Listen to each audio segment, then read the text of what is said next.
பெரும்பாலும் பெண்கள் அப்படி கூட மாட்டாங்க. பெரும்பாலும் குடும்ப பெண்கள் 100 பேர் இருக்காங்க அப்படின்னு வச்சுக்கலாம். ஒரு பர்சன்டேஜ் சொல்றேன். 100% இருக்காங்க அப்படின்னா 15% பெண்கள் நேச்சுரலா ஆண்கள் மேல ஆசைப்பட்டு வான்னு சொல்லி கூப்பிடுவாங்க. வாங்க சந்தோஷமா இருக்கலாம் அப்படின்னு சொல்லிட்டு வெளிப்படைத்தன்மை உள்ள பெண்கள் உண்டு.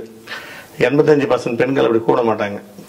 குடும்ப பெண்கள் எங்க கணவனை நம்ம அடிக்கடி தொந்தரவு பண்ணா அவர் அது மனசுல ஏதாவது ஃபீல் வருமோன்னு சில பெண்கள் அவாய்ட் பண்ணுவாங்க.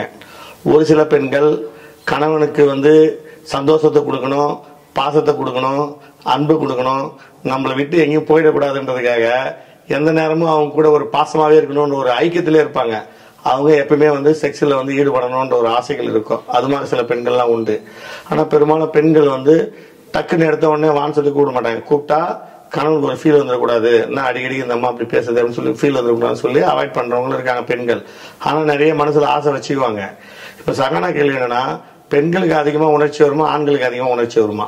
இதுதான் பெரும்பாலும் ஆண்களுக்கு தான் அதிகமா உணர்ச்சிகள் வரும். பெண்களுக்கு உணர்ச்சிகள் வந்துச்சு அப்படின்னா அடங்குறது. பெண்கள் உணர்ச்சி பொறுத்த வரைக்கும் ஏற்கனவே சொல்லியிருக்கேன். ஆசை பெண்கள் ஆசை கடல் போன்றது. எவ்வளவு பெரிய நீங்க எவ்வளவு நேரம் ஒரு முறை இருந்தாலும் ஓகே, 2 முறை செய்ய சொன்னாலும் ஓகே, 3 முறை இருந்தாலும் ஓகே, பகல் இருக்க சொன்னாலும் ஓகே. அவங்கள பொறுத்த வரைக்கும் அதுக்கு அளவே இல்லை. போதும் விடுன்ற அளவுக்கு பண்ணிட்டோம் அப்படின்னா தான் அவங்க விடுவாங்களே தவிர அது வரைக்கும் நீங்க எவ்வளவு வேணாலும் செக்ஸ் பண்ணலாம்.